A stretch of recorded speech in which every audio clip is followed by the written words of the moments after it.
타인에게 기대를 거스르는 일이 내가 원하는 길은 잘 가고 있다는 반증이기도 하기 때문에 그 길을 그냥 일단 갔으면 좋겠어요. 계속 꾸준히 내가 생각한 걸 현실로 만들어내는 사람들의 이야기만 들으세요. 너 그거 사업 안 될 거야, 실패할 거라고 얘기하는 사람 말은요, 경기장 밖에 있는 사람들이 훨씬 많아요. 그럴 때는 그러거나 말거나 나의 생각, 잘못된 생각을 고치고 그다음에 내가 갖고 있는 태도를 뜯어 고치면 바꿀 수 있어요.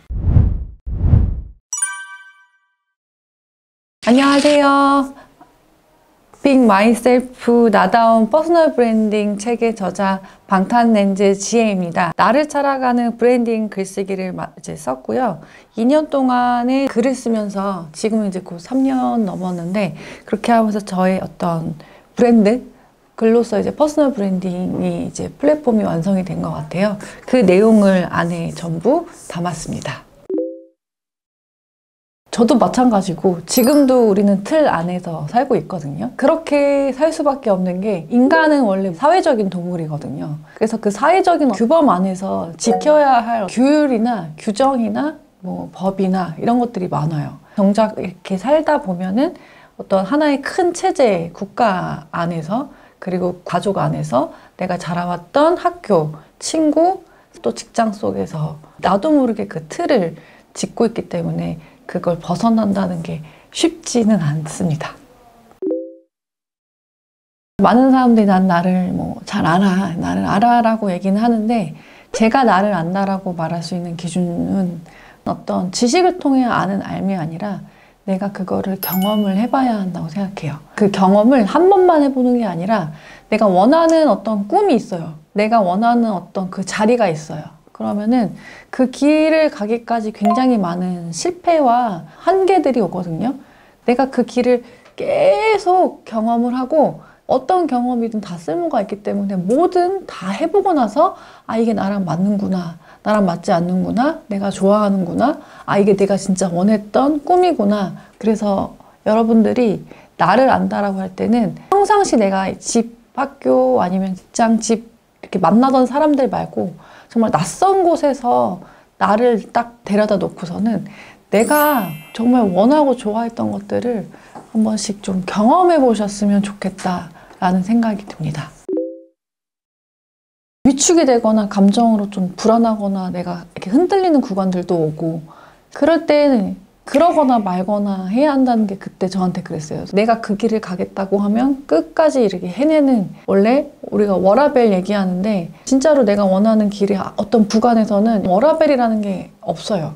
실제로는 부자 아빠 가난 아빠에서도 그러는데 한번 극단적인 어떤 거기까지만 몰입해보는 어떤 순간들이 필요하더라고요. 타인에게 기대를 거스르는 일이 내가 원하는 길은 잘 가고 있다는 반증이기도 하기 때문에 어떤 가는 길에선 기대를 거스르다가도 다시 내가 원하는 그 꿈에 딱 다다랐을 때 원점으로 다시 돌아가는 그런 경험을 했기 때문에 균형이라는 거를 잠깐 일시적으로 엎어졌다 하더라도 그 길을 그냥 일단 갔으면 좋겠어요. 끝까지 가봐야 내가 알게 되는 것들이 반드시 나오거든요. 그래서 그 길을 포기하지 말고 꼭 가셨으면 좋겠다. 비교를 하지 않는 방법은 일단 그 사람이 시작을 어떻게 했는지 봐야 돼요. 그 사람이 빛나는 순간만 우리가 보기 때문에 보통 나도 모르게 불안하고 비교를 하게 되는데, 실제로 그 사람이 나답게 살기까지 7, 8년, 10년 정도의 어떤 기간이 있어요. 자기답게 살기 위해 고군분투하고 굉장히 초라하게 힘든 시간의 역경과 거절도 수십 번 당하고 탕물에도 빠지고 했던 경험들이 많아요. 그런 경험들이 있었기에 이제 나답게 살 수 있더라고요. 그래서 불안한 것도 나답게 사는 과정 중에 자꾸만 세상에서는 그렇게 하지 말라고 하는 메시지가 있거든요. 그거는 일반 사람들이 얘기하는 어떻게 보면 상식이긴 해요. 사람들이 상식에 벗어나는 행동 하지 말라고 하는데, 실제로는 상식은 대중 속에 안에 있는 생각들이기 때문에 상식은 상상으로 갈 수가 없어요. 그래서 중요한 거는 상식을 벗어나서 비상식적인 생각을 많이 하고 살아야 되고요. 남들이 생각하지 못했던 왜 그렇게 생각해? 왜 그렇게 생각하는 거라고 하는 그 포인트가 오히려 남다른 생각으로 쭉 나아갈 때 상상이 펼쳐지고 나중에 그 상상이 빛이 나기 때문에 그 사람을 비교하는 게 아니라 이 사람의 남다른 생각을 나도 그렇게 가져야겠다는 생각을 바꾸셔야 돼요. 이런 게 오히려 더 나다워질 수 있는 거예요. 예를 들면 제가 이 책 한 권 나오기까지 200~300군데의 출판사에 의뢰를 했고 얼마나 많은 거절을 당했을까요? 되게 많은 곳에서 거절을 많이 당했음에도 불구하고 책이 하나가 나왔거든요. 여러 상상 중에 내 책이 출판돼서 대형 서점 문고에 나오는 걸 상상을 했을 때 이 결과물을 현실로 만들기 위해 이제 거절값의 개수는 알 수 없다. 단 내가 그게 실패라고 생각하지 않는 게 중요한 것 같아요. 상상에서 현실로 옮길 수 없는 사람 특징은 실천하거나 시도하지 않거나 하다가 중간에 포기하는데 빠르게 포기를 해요. 물론 빠르게 포기하는 것도 틀린 건 아닌데 내 마음속에서 이게 자꾸만 끌어오른다면은 이걸 실패로 받아보는 게 아니라 다음 도전해야 될 것, 다시 또 실천을 해야 하는 거라고 해서 실천이 정답인 것 같습니다. 너무 열심히 살지 않아도 되는 것 같아요. 몰입을 너무 열심히 많이 했어요. 하루는 약간의 쉼도 주고 내가 연료로 다시 활성화시킬 수 있는 나만의 충전 시간이 반드시 필요해요. 그래서 오래가는 사람들의 특징이 뭐냐면요. 자기만의 쉼이 있는 사람들입니다. 쉼을 통해서 내 생각에 부정적인 것들도 다 날려버리고 새로운 생각과 사색을 통해서 그래서 여행을 간다든지 아니면 좀 자연을 즐긴다든지 여행 가서도 이런 여행 하면 안 돼요. 어디 루트를 따라가지고 그 루트 찍어가지고 여기 보고 저기 보고 열심히 놀면 안 돼요. 푹 쉬시는 여행을 가시는 걸 추천드려요. 그래서 그걸 다시 행동을 유발할 수 있는 연료로 만드는 게 굉장히 중요하고요. 즐길 수 있게끔 하려면 결국 멀리서 길게 오래 간다는 것까지도 같이 바라볼 수 있으면서도 중간중간 계속 나의 쉼 포인트를 만들어줘야 돼요. 그러지 않으면 중간에 포기하거나 실패하거나 나중에 이제 계속적으로 이게 유지가 떨어지고요. 또 하나는 함께 하는 방법이 있어요. 혼자 하는 것도 좋은데 혼자 하다 보면 지치니까 사람들의 삶을 보는 거예요.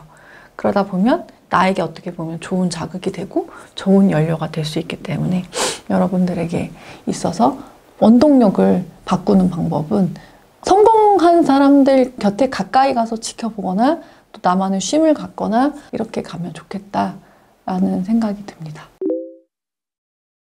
나를 믿는 거죠. 나만 믿으면 안 되고 사람을 믿는 것도 중요해요. 믿음이 세상에서 가장 중요한데 이 믿음만 바뀌면 절대 포기하지 않거든요. 내가 나에 대한 믿음이 얼마만큼 있느냐가 결국 내 상상을 현실로 만들어내고 내 생각이 크게 우주만큼 크면 그만큼 또 해낼 수 있는 것 같아요. 그래서 반복적으로 마음의 훈련을 해야 돼요. 대부분 사람들하고 대화를 하다 보면 믿음이 부족해요. 어떤 거에 믿음이냐? 나에 대한 믿음. 세상에 대한 믿음? 사람에 대한 믿음도 좀 떨어진다고 느꼈어요. 다른 사람들은 저보고 빨리 해냈다고 하는데 그 이유 중에 하나가 뭘까 생각하면 전 좀 순진한 것 같아요. 순진하고 사람을 잘 믿어요. 잘 믿은 만큼 또 잘 당해요. 근데 또 사람한테 상처도 받지만 또 다시 사람을 믿어요. 세상은 나를 도와준다는 믿음이 있으면 정말 모든 것들이 날 도와주기 시작하거든요. 실패를 많이 하는 사람 특징이 뭐냐면 믿음이 부족해서요. 그리고 포기하는 사람들의 특징도 믿음이 없어서예요. 나는 안 돼. 나는 그럴 가치가 없어. 내가 과연 그런 자격이 있을까? 라고 얘기를 하는데 실제로는 나에 대한 믿음이 있으면 실패나 두려움도 그냥 내가 상상을 현실로 만들어가는 과정 중에 하나야 라고 이야기를 하거든요. 행동하기 전에 믿음이 먼저 심어져야 돼요. 이게 너무너무 중요합니다. 세상이 정해준 기준에 안 맞는 행동을 할 때 불안감이 찾아오거든요. 근데 그 세상이 정해준 기준에 맞추지 말고 여러분만의 기준을 꼭 만드세요. 세상이 정해준 기준은요, 그냥 기준일 뿐이에요. 성공한 사람들의 이야기거나 내가 원하는 삶을 추구하는 삶이거나 계속 꾸준히 현실을 만들어내는 사람, 내가 생각한 걸 현실로 만들어내는 사람들의 이야기만 들으세요. 너 그거 사업 안 될 거야, 실패할 거라고 얘기하는 사람 말은요, 경기장 밖에 있는 사람들이 더 훨씬 많아요. 특히 저희 부모님도 저를 처음에 안 된다고 했어요. 갈등과 반대가 부딪혔는데 저는 결국 제가 이겼습니다. 그 믿음이 결국에는 성장하는, 그리고 성숙되는, 또 그리고 성공하는 그런 길로 가는 게 아닐까 싶어요. 거절을 실패라고 생각하지 않았던 것 같아요. 사람들이 갖고 있는 고정관념의 생각을 바꿨어요. 예를 들자면 거절은 나쁜 거야.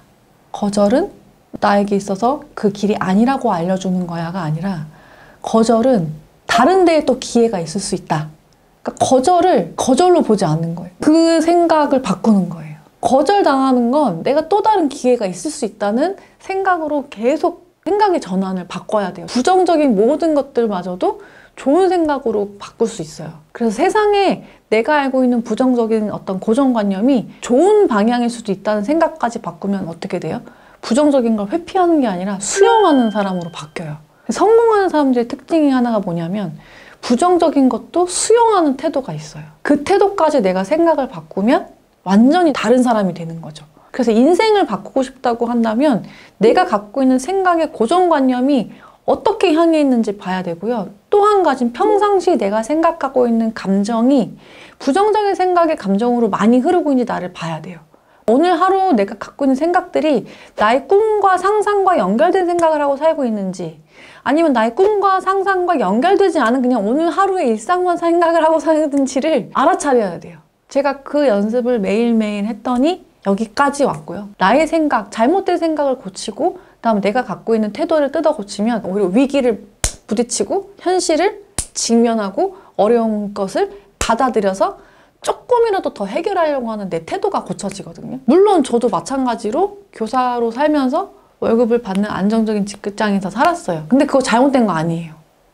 그게 편하면, 그리고 그게 행복하면 그걸 찾아가면 돼요. 그런데 더 이상 이렇게 살고 싶지 않다는 생각이 올라온다면 전환할 필요는 있다고 생각해요. 이 삶이 좋으면 그냥 살아도 돼요. 지금 이 삶이 행복하면 거기서 행복한 나다움을 찾으면 돼요. 근데 매일매일 나에게 물어봐도 행복하지 않다라고 느껴지면 한 번쯤은 해보지 않았던 것들을 시도하고 도전해보셔서 여러분의 온몸의 경험의 데이터를 쌓아보시는 연습을 꼭 하셨으면 좋겠습니다. 제가 이제 브랜딩이라는 책으로 첫 번째 책을 썼어요. 요즘 퍼스널 브랜딩이 뭐 중요하다고 얘기를 하는데 꼭 브랜딩은 아니더라도 근본적인 여러분 자체, 그냥 나라는 사람의 이름 석자의 네임의 브랜드를 한번 이 책을 통해서 보셔도 좋겠다. 내 이름 석자가 나 스스로 사는데 굉장히 떳떳하고 당당하고 내면이 참 괜찮은가? 나 스스로 칭찬할 만한가에 대한 그런 거에서도 중요하다고 생각하거든요. 그러니까 내 이름 석자가 내면이 명품이어야 한다는 생각을 갖고 사는 것을 좀 중요시 하시는 분이라면 이 책을 한 번쯤은 꼭 보셔도 좋겠습니다. 라는 결론을 맺고 이상으로 빅 마이셀프의 저자 방탄렌즈 지혜였습니다. 감사합니다.